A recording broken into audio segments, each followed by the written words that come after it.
Alright, so we are talking about infant safety for this course right here. And on your syllabus you can see what areas of training this covers. This is an important issue, which is why you're taking this. Just some interesting things about sleep-related deaths that we need to know, that we all need to be clear on. The acronym SUID means sudden and unexpected infant death. A term that is more familiar to us is SIDS, of course, and that is kind of like a subcategory of SUID. Most of these SUID deaths do happen during a child's sleep or a baby's sleep and involve things like suffocation, strangulation, and entrapment. Sometimes the child just dies and it's undetermined, which is where the U, of course, comes in that acronym. As you can see already, this is probably not going to be the most uplifting training or workshop that you ever do, because we do have to talk about unfortunate things like infant death, and it is sad, but it is important for us to be aware of these things. Okay, so some interesting SID statistics that we need to know. First of all, the definition of SID you can see here is the sudden death of an infant under a year of age, and the cause of this death remains unexplained. The only time they can rule it out or in is through an autopsy. There are between 3,000 and 4,000 cases of SUID in the United States every single year. And that boils, well, okay. And then 20% of all SIDS cases happen when the child is in the care of someone other than the parents. So, we also know that a third of these SIDS deaths happen in the first week of daycare. If any of these are going to die within the daycare setting, a third of these are going to happen within the first week. Okay, and even more startling than that, a half of them are going to happen within the first day. If we were doing this workshop here on campus, we'd talk a little bit more about this, but I did some investigation into why it happens. If it's going to happen, it's going to happen probably very, very early in the child's stay, in the infant stay at daycare. And one thought is that the baby's new routine, the baby's brand new, 5, 6, 7, 8 weeks old, and it going into daycare is going to upset its routine. So they may be very, very tired, meaning that they may sleep too soundly, and when most babies might wake up when they're having a hard time breathing or something, it'll startle them and they'll start crying and wake up. Some of these babies just don't, because they're sleeping so soundly. We also know that in 2013, 107 babies in Alabama died because of SIDS or SUID. And that's 20% of all the babies who died in Alabama in 2013, which is just really too many. That boils down to maybe about 1.5 babies per county. Now, probably most of you are aware of the Back to Sleep campaign that started back in 1992, I believe. The American Academy of Pediatrics started this campaign called Back to Sleep, and in the Back to Sleep campaign, parents, caregivers were told that the safest place for a baby to be while he or she is sleeping is on its back in a crib. Up until then, a lot of parents were encouraged to put babies on their bellies, but after a lot of research and just some really sad, things that happen with babies on their bellies, they saw that this was not the best place for babies, and that the babies needed to be placed on their backs to sleep. And we know that since this started back in the early 1990s, the rate of SIDS death has actually decreased by more than 50%, which is really huge. So that 3,000 to 4,000 number that we're seeing now was closer to 6,000 to 8,000 25 years ago. So this has been a great thing that has happened. All right, so some questions here. One is, who is at risk? Okay, we know that babies between 1 and 12 months are at risk, or higher at risk than other babies. So we want to know, What about the baby between the time between the baby's born and a month of age? Okay, so why is there a gap there? Why is the baby who is a month old more likely to die of SIDS than a younger baby? You know, if you were here, of course, we would discuss this. I think it's because, you know, between birth and about a month old, the baby really is not doing a whole lot at all. They can't move, so maybe they can't get themselves into these positions where they can't get themselves out of. So it's that true lack of mobility that may be, you know, the saving grace in, you know, birth to a month old. We know that the highest risk of SIDS deaths happen between about 2 and 4 months of age. 90% of SIDS deaths happen by about 6 months of age. So if you've gotten to 6 months, you're probably in the clear. We also know that most of these SIDS deaths happen, or a majority of them happen, in winter months, which means that babies who are born in the fall are more likely to be affected. Because if they're born in September or October, you know, 2 to 4 months later would be December to February, and that is when the higher risk of SIDS actually happens. We also know that we have this tendency to think babies are freezing, and so we wrap them in blankets and put them unintentionally into situations that could be very dangerous for them. We know that SIDS is more common in little boy babies than in little girl babies. I know that we generally think of men being stronger, and in a lot of ways as they get older they are, just because of the way they're made. Chemicals, hormones in their bodies do make males generally physically stronger, but early on in life, before birth and you know, for a while after birth, the girl babies are actually stronger and more resilient, and so we do see more male infant mortality than we do female infant mortality. We know, and this is not a surprise, that things like SIDS and SUID are going to be more common in the premature babies and the low birth weight babies. Some babies are born at term and low birth weight. Most premature babies are going to be low birth weight. So that makes sense. More frequent in twins and triplets. Of course, those are going to be probably born early, some significantly early, and they are also going to be lower in birth rate. Also, we're going to see more SIDS occurrences in babies whose moms are younger than 20.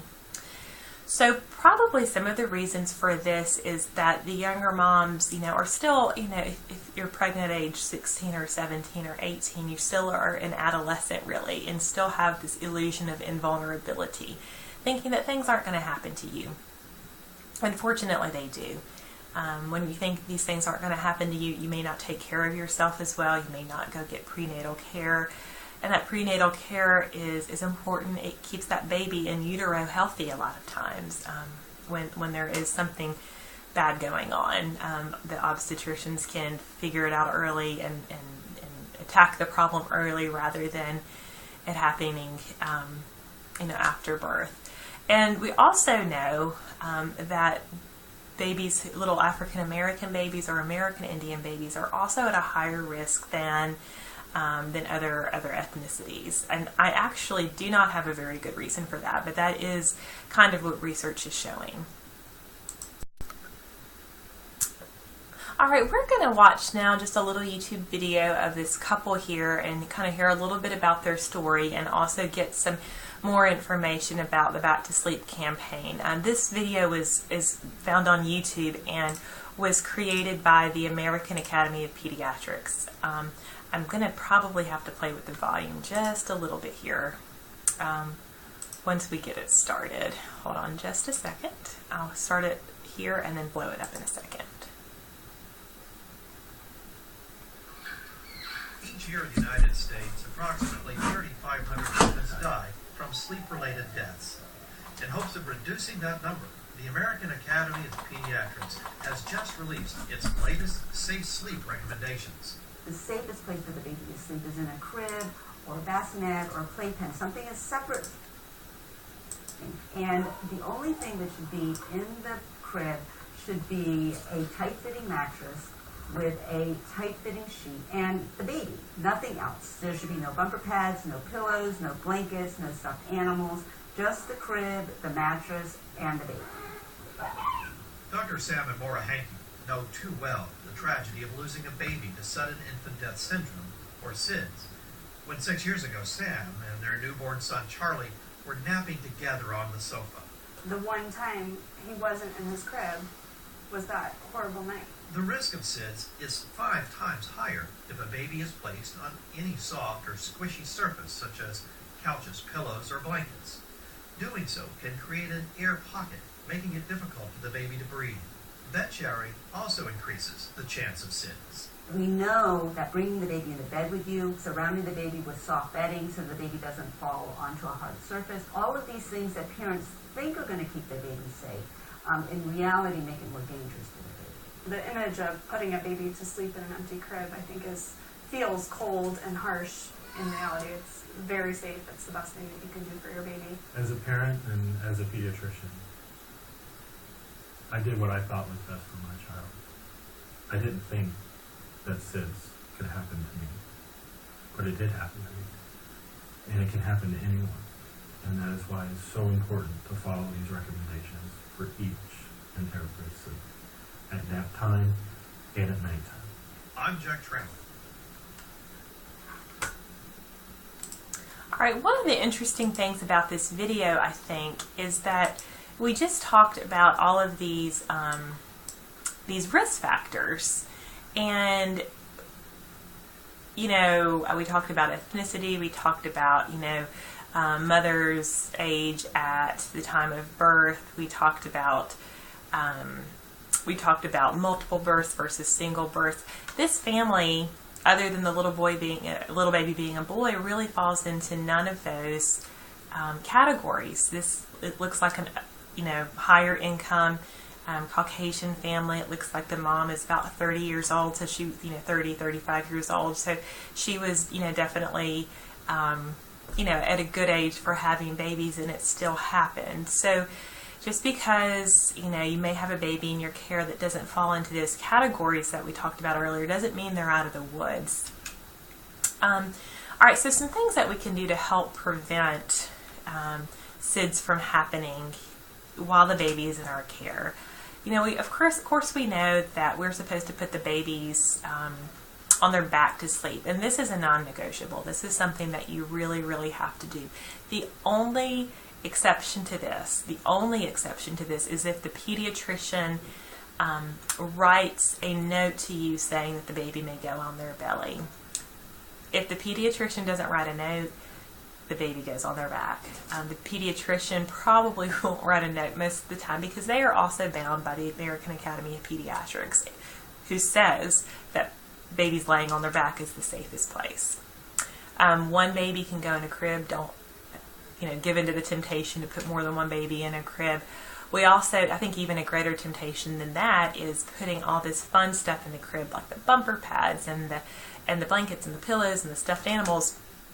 I have not ever been into a center before where I've seen bumper pads and things, bumper pads on the crib, but I have seen toys and blankets and things like that. And this is just something that you cannot do. If the mom says he can't, sleep without his blanket or his toy, you got to teach him how to sleep without his blanket or his toy, because you cannot be liable for something like that happening in your care. And even more importantly, we've got to protect the babies. No bumper pads, I think I just said that. One thing that we can put in the crib with the baby is a pacifier if the baby takes a pacifier. Not all babies do. If the baby will take a pacifier and wants a pacifier, then we give the baby the pacifier. This has been actually shown to reduce the incidence of SIDS.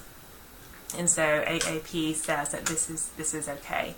Don't use sleep positioners. Don't let the babies fall asleep with with their little passy straps on, or bibs, things like that. Those are things that could cause strangulation possibly.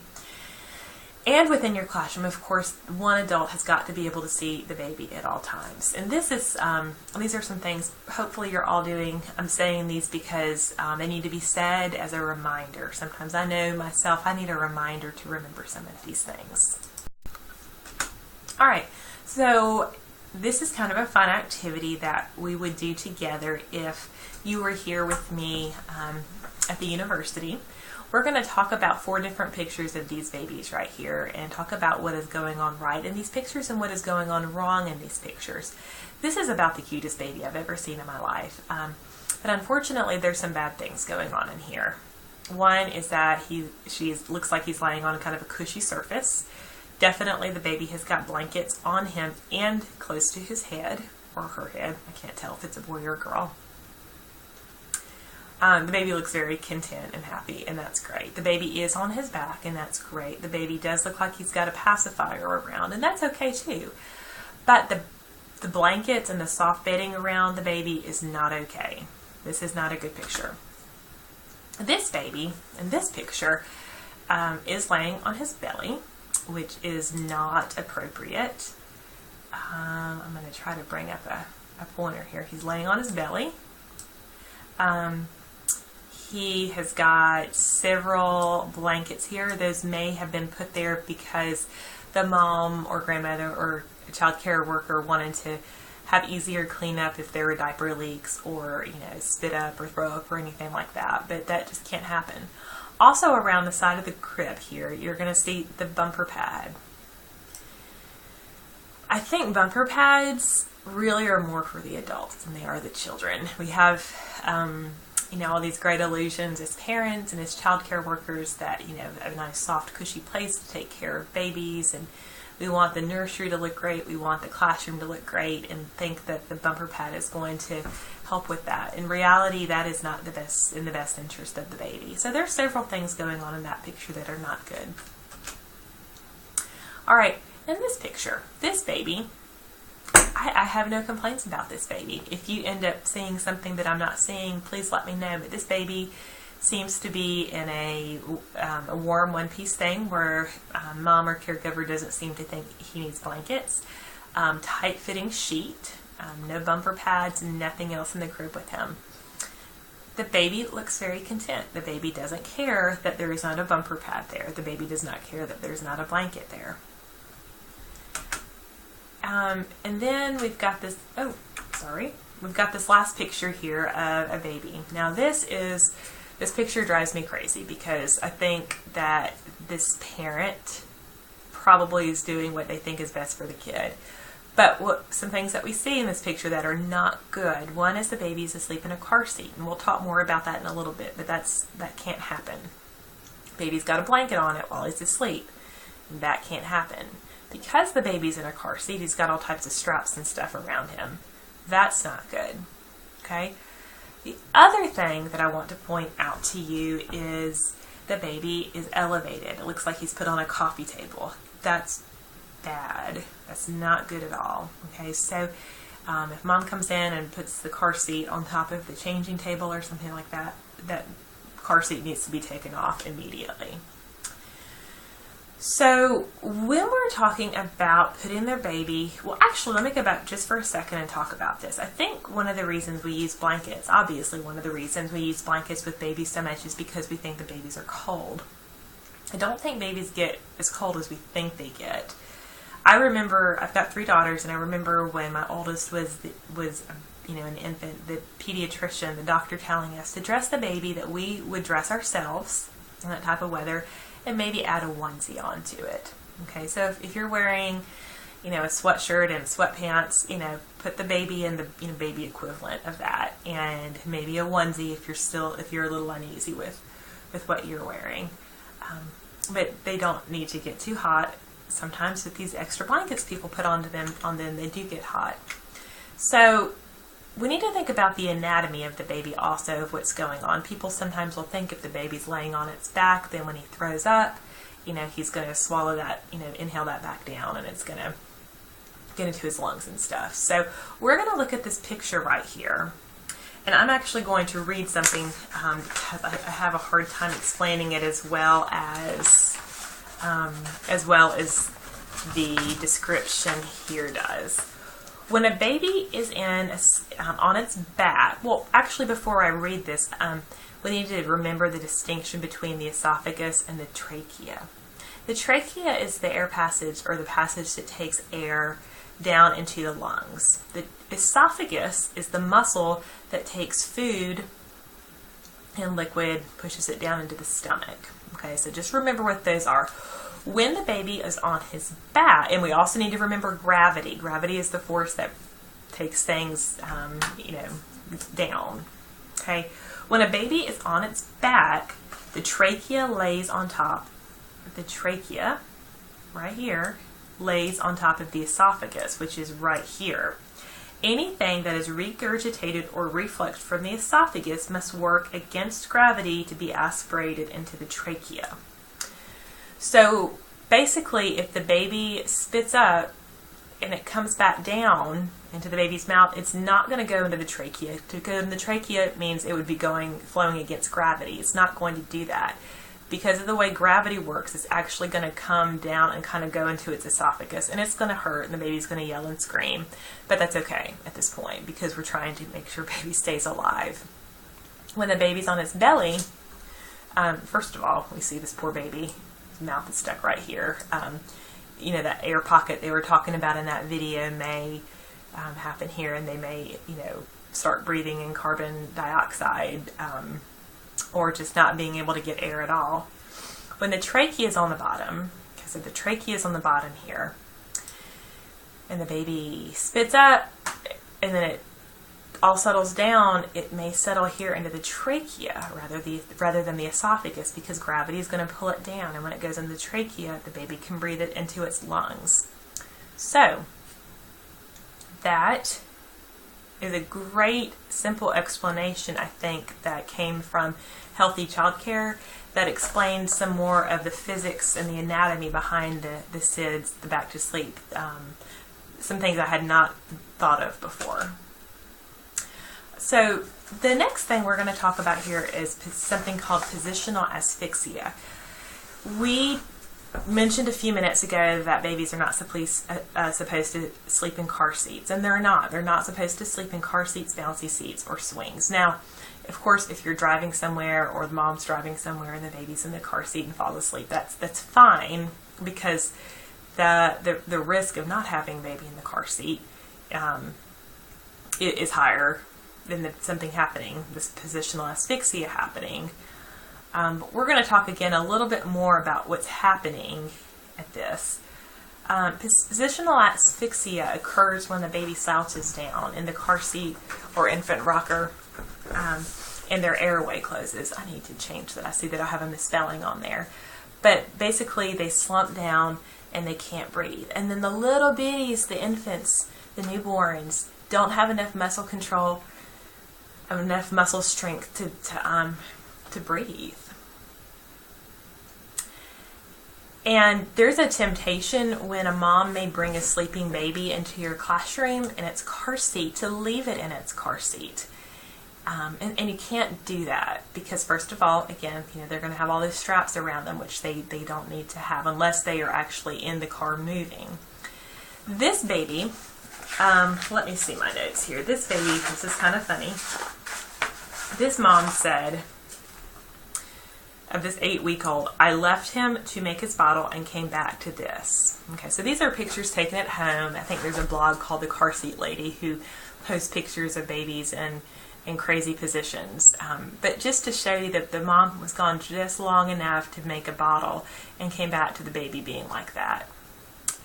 So the picture is a little bit funny, but the position really is not at all good. Okay, these things can happen very, very quickly. I'm not sure why these are showing up from right to left, but they are. The next picture here is a picture of this baby here who seems to be standing up in its car seat. The mom of this 1-week-old said, I just sat her in the car seat I just sat her in the seat while I grabbed my toddler's shoes from the other room. I was gone for less than a minute. And this baby, 7 days old, has found itself standing up. So that's That's not good. That's not good. But it's a good illustration to us at how quickly these things can happen. So we're going to watch another video here. I'm going to pause the recording just for a second so I can pull it up. All right, and this was not filmed in Alabama. I think this is a news piece. I believe that was filmed in Michigan a couple of years ago. But it's kind of sobering, and it talks about this positional asphyxia. So please pay close attention to this. First tonight, a silent killer, a 2-month... Whoops, sorry, I pushed a button. First tonight, a silent killer, a 2-month-old infant dies while sleeping in a swing, a condition investigators call positional asphyxia. This home video of little Haley Williams shared with us tonight by her family. 24-hour News 8's Leon Hendricks is at the live desk just back from talking with the family and researching this deadly condition. Leon, what did you find out tonight? Well, Susie, it's a condition that involves the lack of oxygen to an infant. It can be caused by a number of reasons, some easily preventable, others not. But which of those reasons caused little Haley to die is still a mystery tonight to her family. Sweet home video of 2.5-month-old Haley Christine Williams. Her life unexpectedly cut short because of a rare condition. Found her baby still and cold laying in her swing. The Michigan Public Health Institute estimates about 15 infants like Haley die from positional asphyxia each year in this state. She was such a happy baby. Monday night, Haley was put to sleep in the very swing she's seen in here. At around 1:30 in the morning, her mother found her lifeless. Exactly what happened to Haley is not clear at this time, but positional asphyxia can be caused by a myriad of reasons. A child laying face down, using adult beds, pillows, or couches. She was not laying completely flat. She was not on her stomach. She was cradling in her cradle swing. The Michigan Public Health Institute warns parents to be especially careful with these swings, especially with very young or premature infants. An infant unable to hold up his or her head is at risk for positional asphyxia, especially when seated upright or on an angle in a car seat or swing. She's only 2 months old, but she was the best thing in the world. The key experts say is not to leave a child alone in anything except for an empty crib. That means no blankets, no pillows. We know folks are going to want to find out more information about this. We're linking you to this webpage from Happening to You. It's 24-hour News 8. All right. So, excuse me. I'm trying to get to the next page here. All right, so we're going to talk here about feeding, and thankfully feeding is a happier subject than SIDS or positional asphyxia. We'll get to another difficult one in just a few minutes, so don't you fear with that. But let's talk about feeding for a second. You're going to be feeding babies bottles unless, of course, their mom is going to come in and feed them, which probably is unlikely, but would be great if they did. Bottles have got to be stored properly. They've got to be handled properly. Okay, bottles have to be labeled. Some of the ladies who have come in and listened to me do this live have, reminded me that the bottle itself needs to be labeled in addition to the lid, because as we all know, lids have a habit of disappearing. So be sure that the bottle itself is labeled. Okay, you cannot accept partially eaten jars of baby food. If mom brings in a jar of peaches that the baby ate some out of that morning for breakfast, that jar cannot be finished at daycare. Okay, you have to have fresh bottles of food. And of course we know this, but I just want to say it here. You cannot feed the baby hard candy and nuts. Hopefully you wouldn't do this. This may be more of a temptation as the baby gets closer to 1 or 2 or something, but you just cannot do it. So a couple of things we need to remember with the labeling and the reasoning behind that. First of all, we want to be sure that the bottles stay with the kid that they're intended for health reasons, for prevention of spreading germs and disease and things like that. Also, you probably all know that babies drink a myriad different types of milk. Some babies will drink milk that their mom made. Mom probably is not going to be happy if that bottle gets in the hands of another baby. Okay, that's not good. Some babies have, major intolerances, and their parents have to buy, very, very expensive formula, and that parent is not going to be happy if another child drinks, that very, very, very expensive formula.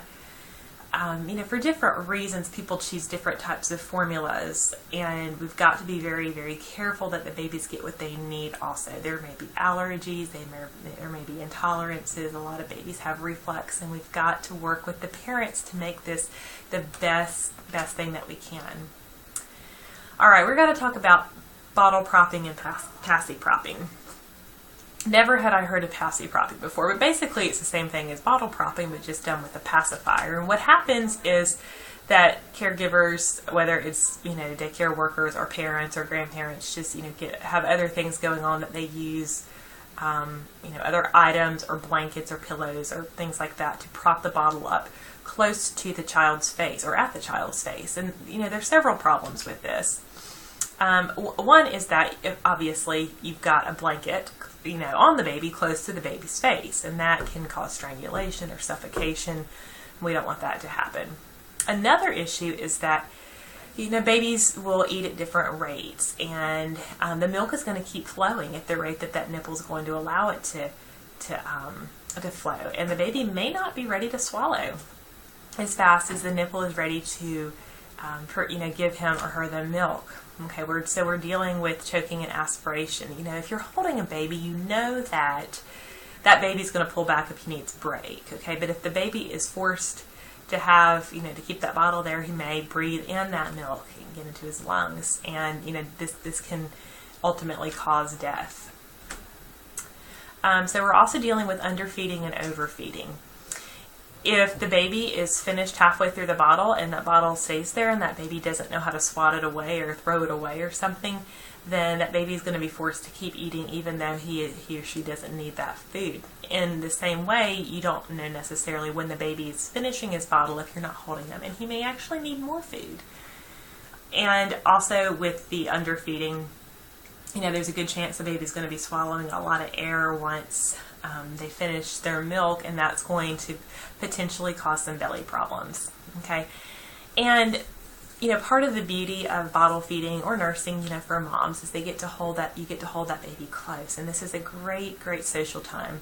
We as adults, we sit around while we eat, and we sit around with with friends or family members, and we use this as a time of socialization.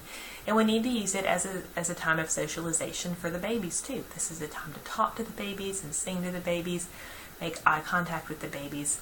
We're doing them a major disservice if we don't use this time as a social time for them. We know, probably a lot of you know families who have adopted babies from Eastern Europe, and the babies had been kept in orphanages in a crib, for their first year and a half or 2 or 3 years, and have major attachment disorders. I know several children, maybe not necessarily who were adopted from Russia, but who were adopted in the United States, from within the United States, and were neglected. They had their physical needs met, but they didn't have that physical touch that they needed, and they're dealing with major attachment disorders now. And that's just a dangerous thing. So we want to hold the babies so the babies know that we are providing for them, that they can trust us to provide for their basic needs. And we need them to also know that we love them. Okay, just another aside here. For older babies, don't throw them in the crib with the bottle. Just don't do it. This picture here, obviously this is not a classroom, but it looks like this, poor mom has got, triplets, and out of what she thinks is necessity here is using blankets to prop everything up. And this poor mom just doesn't have enough hands to take care of all these babies. But really, this is not a good situation that the babies are in. They're not being held, for one, and they've got the bottles propped up, which, as we can see on the rest of this page, can cause, a myriad of problems. Okay, as far as hygiene goes, you need to change baby's crib sheets every single day or as needed, which means if a diaper leaks or we have a spit up or a throw up, that sheet needs to be changed. Toddlers need to be changed weekly or as needed.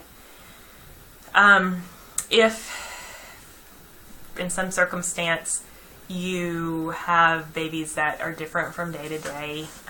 The crib sheet, of course, has to be changed and disinfected. The whole crib has to be disinfected from day to day to help alleviate the spread of germs. Hands have to be washed with soap and running water before and after meals. And this means babies too, okay? If the baby is not able to hold their head up, you can use a baby wipe. But once the baby is able to hold his head up, then you need to put his or her hands under the running water with the soap. And again, this is a great time of socialization, and talking about how the water feels and how the soap feels. This is not just a rote thing. There's a purpose in this. First of all, we want to wash away the germs. We want to develop good habits in the baby. But also we're trying to provide that social and intellectual stimulation that is so important. Every single child has to wash his hands after any type of toileting or diapering. And of course, every single staff person has to do the same after having come in contact with, bathroom or diaper stuff. Any type of bodily fluid, hands have to be washed, including, wiping a child's nose off with a tissue or something like that. That barrier of the tissue is not complete, and we do want to alleviate the spread of germs as much as we can. You don't want to get sick. You may not be able to afford to get sick if you're anything like me. It's no fun, and you don't get paid, and that's just not cool. So protect yourself and protect the other babies and protect their families. I'll go ahead and talk about this here, but one of the things we need to consider is the families themselves. If the baby gets sick, the baby can't come to daycare, which means mom or dad may have to take unpaid time off from work. And that can be a big problem. That can hurt the family's finances greatly. So for the baby's health and also for the family's financial well-being, it's important for you to take these steps to try to avoid the spread of germs. All right, and then we see here, of course, every staff person has to wash its hands before and after diapering, even if gloves are used. So if you have gloves, you take them off, you've got to wash hands before you put another pair on. Every hour, one child in the United States dies from injury. Every 4 seconds, a child is treated for injury in the ER. About 20% of children's deaths are due to injury. So, injuries that we may see in infancy would be, laying a baby on a bed or a changing table and then walking away and falling off the bed. I think each of my 3 children did that or came close to doing that because of a caregiver at the time, just having a lapse of judgment. Thankfully my babies were fine, but, it can go the other way. It can go the other way. So babies falling, babies being dropped, if the room's not picked up. So we need to be sure that we keep clutter off floors and stuff so we don't trip while babies are in our arms. We need to even be sure that we wear proper footwear. I have a friend who had an infant, years ago, and she, the mom, was wearing flip-flops one day and tripped and dropped the baby. Okay, and had, of course, the baby to be taken to the hospital, and the mom was, went through some type of investigation to make sure that, for them to make sure that she was not hurting the baby on purpose. All right, so be aware of these things. Be aware of clutter. Be aware of shoes. Just be aware. You have to be aware when you're dealing with children.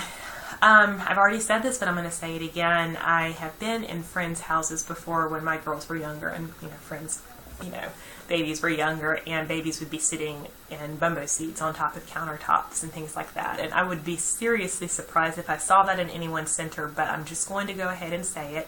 This cannot happen. Do not put a baby in a bumbo seat or a bouncy seat or a whatever and leave them on a coffee table or a changing table or any type of table. Babies always have to be strapped into anything that you put them into, any swings or bouncy seats or high chairs. If the baby falls asleep in one of these things, you can't just leave them there. There is that temptation to leave that sleeping baby in the bouncy seat for a couple of hours. But no, once the baby falls asleep, he has to be transferred into a crib. We are not going to restrain babies in high chairs unless they are being fed. And that also is a temptation. You've got other stuff going on, and you've got to keep, little Joe out of the way for a few minutes and say you put him in the high chair to restrain him, and you cannot do that.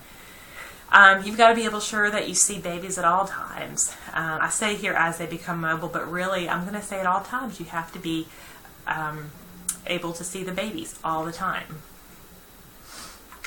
Other things we need to be aware of, we need to make sure that all outlets have covers on them, electrical cords. We need to make sure electrical cords are not accessible to babies. Strings and cords coming off of blinds, curtains, anything, purses, whatever, they cannot be accessible to children. Anything that says keep out of reach in children, you have to keep away from the babies, okay, and locked up. So this is going to include things like sunscreen, like diaper cream ointment, like Purell, hand sanitizer. This is going to include whiteout if you have that. If you have any medicine in your purse, it's got to be up and locked out of the way. Most cleaning products are going to say this. The only thing that you don't have to have necessarily locked away that you can leave just out is watered down Clorox water. And while you don't have to have it locked away, you do still have to have it out of the very obvious reach of children. When we were spraying this bleach solution that we were just talking about, we have to spray it when the babies aren't around because we don't want them to breathe it in. We need to be sure that we're taking care of tripping hazards like mats, rugs. These things have foot catching edges. I trip a lot actually, and so I need things like this to be we need things like this to be taken care of because we don't want a person to drop the baby in the classroom. And of course you know this, but we've got to keep small objects out of the way that can cause choking. And then styrofoam. I just put this one on here. This is important. We've got to keep styrofoam away from kids. There is this game that I do with my students when they're here on campus when I do these courses, but we're not going to do it now. But it's a safe baby game, and you might want to Google it. It's kind of cool. Okay, another sad one. We've talked about SIDS. We've talked about SUID. We've talked about all types of sad stuff, and now we're going to go and talk about shaken baby syndrome. It's also called abusive head trauma, and it's not good, obviously. So this happens when a baby is forcefully shaken. A toddler is forcefully shaken. Usually this is going to happen before the age of 2, and brain injury can and many times will occur. It actually destroys brain cells and prevents the baby from getting enough oxygen. It can cause permanent brain damage or death. And there are between about 600 and 1,400 of these cases in the United States in a year, and a quarter of those babies die. It can be caused by direct blows to the head, like hitting the head, banging the head on a wall, banging the head on the ground, dropping the baby. Even if that drop is unintentional, it would still be called head trauma. We had, this is actually an adult incident of this, not a baby incident, but we have an acquaintance who a few years ago was in a terrible accident up in the Northeast, and he was hit very, very hard in the head, and then his head hit the concrete, and he almost didn't live. We really thought he was going to die. He mercifully lived, but has turned from a very laid-back, loving man to a very angry person, and has never recovered. And his family is still having to deal with the consequences of just an awful event that happened.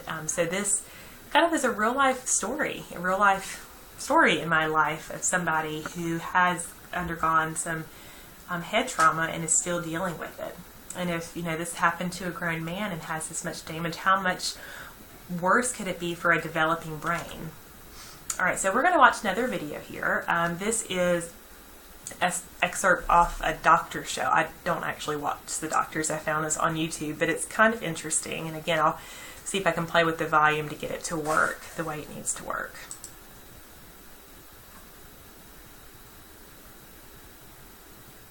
I've seen this, and it's absolutely devastating. It's so hard to believe, but sometimes caregivers or unfit parents actually hurt their child out of frustration and anger.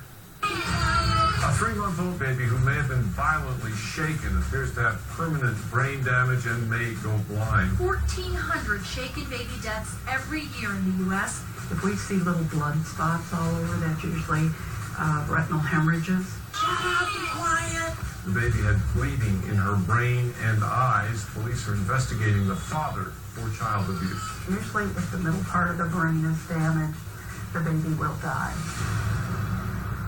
So You and I, we've seen this. And yeah, we see it in the ERs, and then they come in, and parents they just lose their cool, and it's terrible that this happens. And literally, it can take one shake, and a baby can suffer serious brain damage. And this simulator can show you how that brain damage can happen. Okay, this baby starts to cry as a caregiver. If you don't keep your cool, you start to lose your frustration. And with the bit of forceful shaking, you can see the back of the brain starts to light up. That indicates a baby that's shaken like that will probably have visual problems because this part of the brain controls vision. And as shaking continues, the front part of the brain lights up. And a baby there would have behavior problems, developmental problems, things like that. Basically, the baby's head is accelerating, decelerating in that figure 8 motion. And that really produces a lot of force. And what happens in the brain when this happens is you get different parts of the brain move in opposite directions. You get a shearing force, which can tear the neurons, the cells in the brain. And that actually can also tear small blood vessels, which then lead to bleeding, which is very, very serious. The eyes? The eyes, from all those shearing forces, the back and forth motion causes the lining of the eye, the retina, to kind of separate from the back. And some of those small blood vessels tear and could cause what's called a retinal hemorrhage.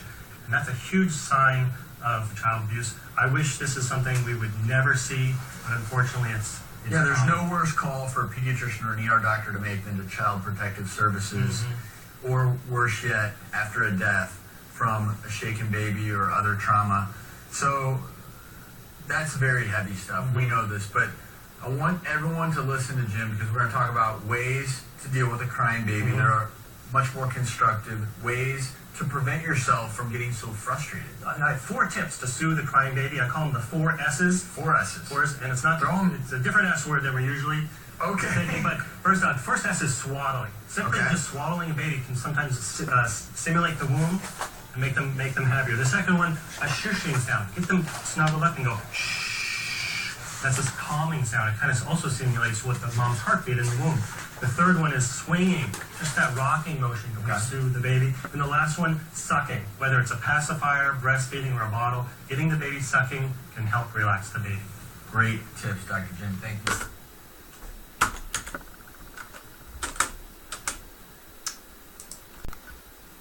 All right, so that's kind of sad but interesting. You can see on the simulator that the part of the baby's body that was mostly affected was connected very much to the damage in the brain. When the back of the brain was damaged, that's the part of the brain that affects vision, then vision is messed up.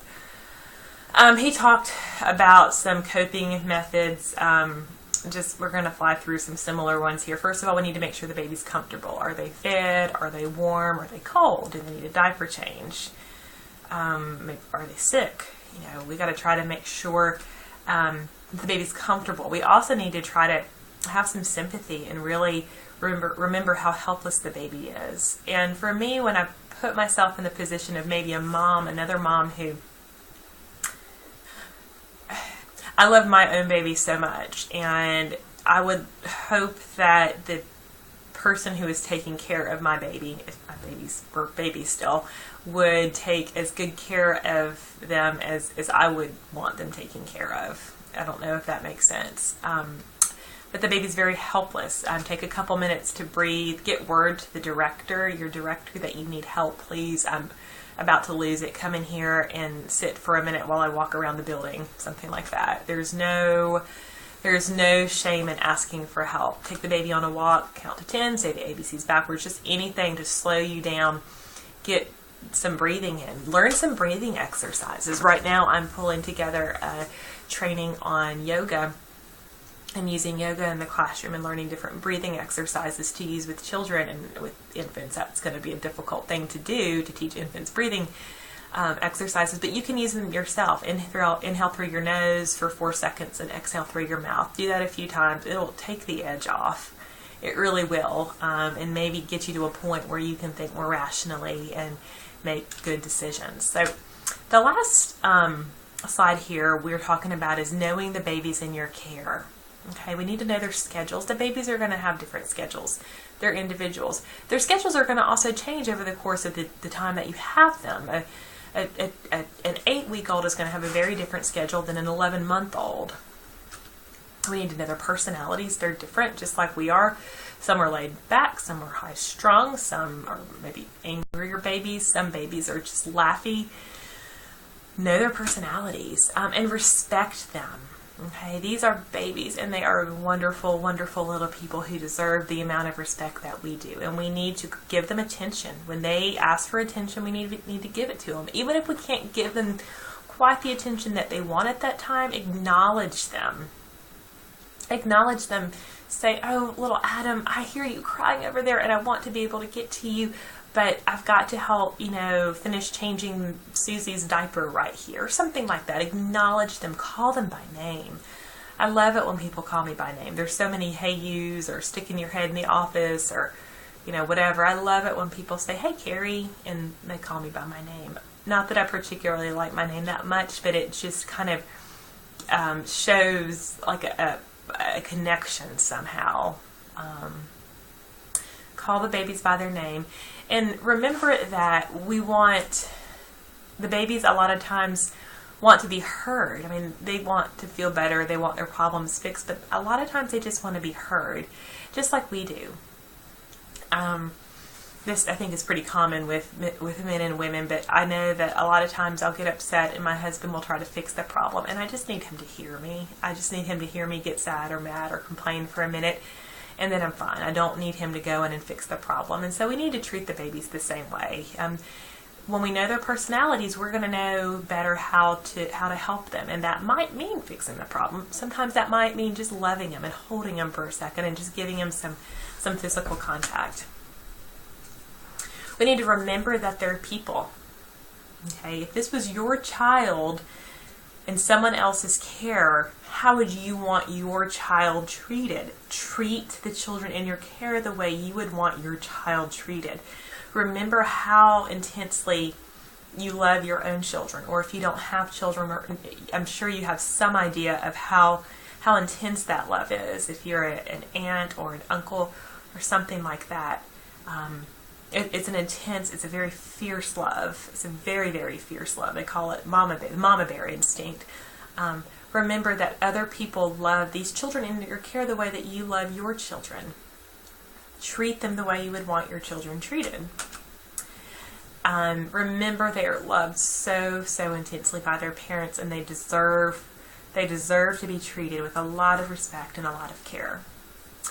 So this concludes this infant safety training, and now you'll have some readings to do and an assignment to complete. And so I do want to remind you that if you have any questions or concerns or anything like that, you can give me a call at 348-0682 or email at kbrothers@ches.ua.edu. Thank you so much.